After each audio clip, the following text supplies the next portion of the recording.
लोग, आज हम लोग नया लेसन पढ़ेंगे इशू ऑफ डिबेंचर क्या होता है।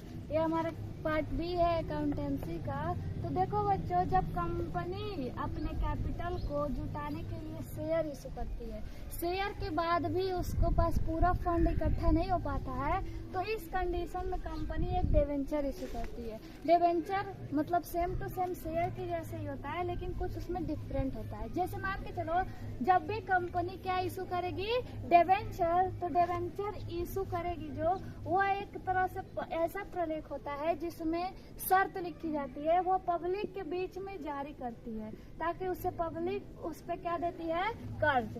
यानी जब ये डिबेंचर आपको वो देती है कंपनी, तो उस पे आप कंपनी को क्या देते हैं, कर्ज। और कंपनी ये इस डिबेंचर पे आपको ऋण लेती है, जो उस पर एक निश्चित तौर से ब्याज देती है।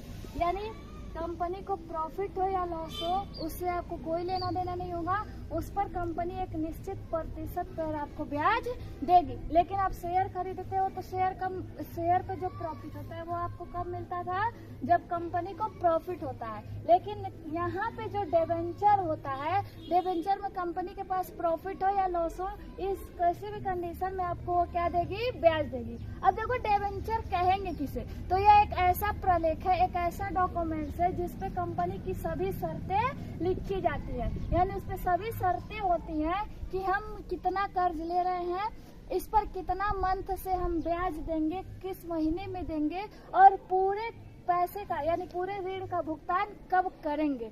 ये सारी शर्तें जिस पत्र पे लिखी होती है, उसी को ही हम क्या कहते हैं, डिबेंचर कहते हैं। उसी तरह से अगर जैसे मान के चलो, हम कंपनी से डिबेंचर खरीदते हैं, तो हम कंपनी के ऑनर नहीं होते हैं, हम कंपनी के बाहरी व्यक्ति हैं। ये कंपनी के लिए एक प्रकार से कर्ज होता है, और इस कर्ज को कंपनी अपने, या तो जैसे कंपनी का समापन होगा तब चुकाएगी, या जिस शर्त पर भी आपसे वो कर्ज ली रहेगी उस शर्त पे वापिस करती है। अब इसमें हम पढ़ते हैं डिबेंचर कितने प्रकार के हो सकते हैं। इशू ऑफ डिबेंचर यानी कंपनी डिबेंचर को कैसे इशू करती है। तो आप एक लोग याद रखना एक चीज, यह कंपनी के बाहरी व्यक्ति होते हैं, इन्हें कंपनी के किसी भी सभा में वोट देने का कोई भी अधिकार नहीं होता। अगर ये डिबेंचर कोई भी कंपनी खरीदती है कंपनी से, तो उस पर जो जो ब्याज देगी वो क्या होती है, निश्चित होती है।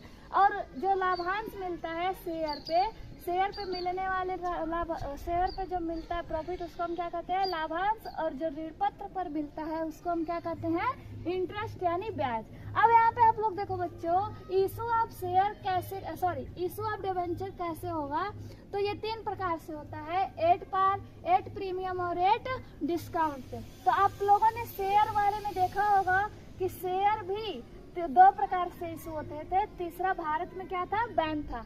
एक होता है 8 पार, 8 प्रीमियम। अब देखो पार का मतलब क्या होगा, तो 8 पार में क्या होगा, एक जैसे मान लीजिए आप लोग, कोई कंपनी ने डिबेंचर इशू किया है, वो 100 रुपए का है, 1000 रुपीज का है, वो उसी दाम पर बेचती है मार्केट में, उसी दाम पर उसको क्या करती है, देती है, उसको हम बोलते हैं 8 पार। दूसरा क्या होता है, 8 प्रीमियम।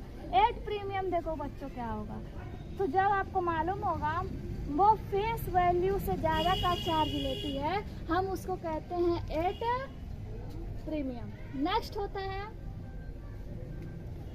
8 डिस्काउंट। इसमें क्या होता है, 1000 का शेयर है, कंपनी उसे जब 900 रुपए में ही मार्केट में बेच देती है, उसको हम कहते हैं 8 डिस्काउंट। इशू ऑफ डिबेंचर के बाद अब हम क्या देखते हैं, काइंड टाइप्स ऑफ डिबेंचर, यानी डिबेंचर कितने प्रकार के होते हैं। तो बच्चों ये बोर्ड एग्जाम के लिए बहुत भी मोस्ट इम्पोर्टेंट क्वेश्चन है, पेपर में आपके आने के चांसेस हैं कि ऋण पत्र कितने प्रकार के होते हैं। अब देखो आप लोग, ऋण पत्र तो हमारे पास 5 प्रकार के होते हैं। 5 प्रकार का होता है पंजीकरण के आधार पे, दूसरा होता है सुरक्षा के आधार पे, तीसरा होता है शोधन के आधार पे जिसको हम रिडक्शन बोलेंगे, अगला होता है परिवर्तनशील के आधार पे, और कूपन दर के आधार पे। अब ये 5 के अंदर यानी पंजीकरण के आधार पे भी जो डिबेंचर होंगे वो 2 टाइप्स के होंगे। तो देखो आप लोग इसके बाद क्या होता है, कैसे